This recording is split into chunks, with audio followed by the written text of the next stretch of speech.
Un journaliste français a été violemment agressé à Tunis hier soir près de son hôtel. Christophe Boltanski du quotidien Libération enquêtait sur la situation des droits de l'homme en Tunisie.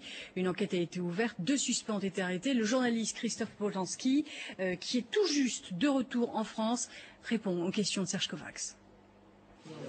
Depuis le 18 octobre dernier, 8 dirigeants de partis politiques d'opposition et d'associations de défense des droits de l'homme observent une grève de la faim à Tunis. Leur action a pour but la libération des prisonniers politiques du régime de Ben Ali, l'obtention de la liberté d'informer et de constituer des partis et des associations.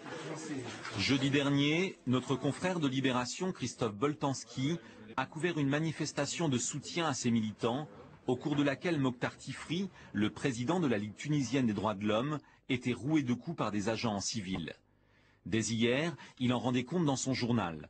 Le soir même, il était tabassé et blessé dans le dos d'un coup de couteau ou d'un objet tranchant, alors qu'il regagnait son hôtel, à proximité d'ambassades gardées par la police tunisienne.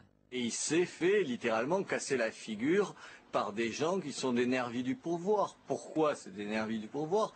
Parce que si ce n'était pas le cas, les policiers qui avaient été là seraient intervenus pour mettre un holà à cette affaire-là. Non, c'est un avertissement qui est donné à tous les journalistes pour leur dire si jamais vous vous amusez à être curieux sur l'arrière-cour de ce régime, si vous ne vous contentez pas des grands discours qui vont être tenus pendant 3 jours, mais que vous essayez d'aller voir ce qui se passe derrière, voilà ce que vous risquez.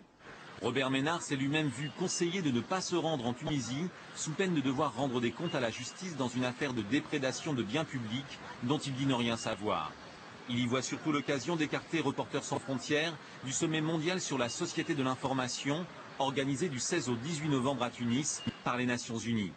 Un sommet qu'il qualifie de mascarade en référence au sort fait à la liberté d'expression dans ce pays. Écoutez à présent Christophe Boltanski qui vient tout juste d'arriver en France.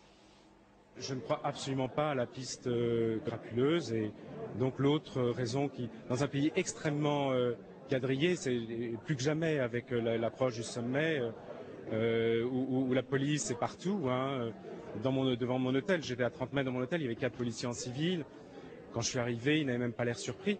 Je ne peux pas imaginer qu'une chose pareille se fasse sans une forme de complicité des services de police, évidemment, oui.